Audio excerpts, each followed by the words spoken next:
The radicalism of Cobbett and of Hunt, with its emphasis upon the values of economic independence, its emotional hostility to the factory system, and its criticism of the present in the light of an ideal past of mutual ties and economic reciprocity, did not speak for the factory workers' predicament until the 1820s, when a confluence began to take place between Owenism and trade unionism.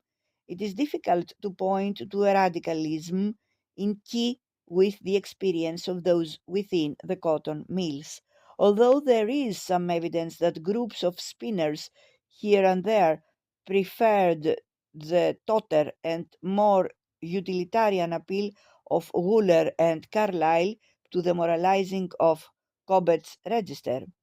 Huntite radicalism had little to say about factory reform or social questions in general. The main channel for the energy of the factory workers of 1816-1820 was within their own trade union organization. Here, results were immediate, the issue tangible. Most of the cotton spinners were radicals, but the authorities feared no spinners rising nor march on London. To this we may add that Manchester had already some of the weaknesses as well as strengths of a metropolis.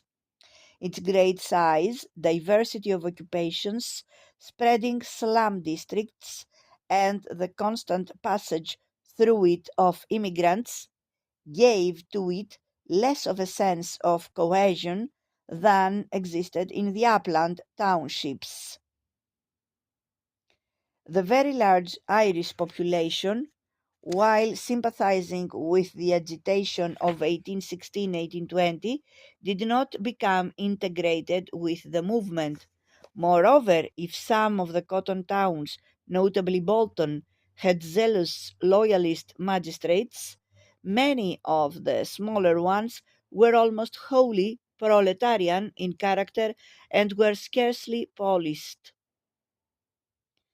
A. T. Patterson makes the same point about Leicester, where at this time Loughborough had only one resident, J.P., and draws a distinction between the physical force tradition of the villages of North Leicester and, by comparison, the law abiding reputation of Leicester itself.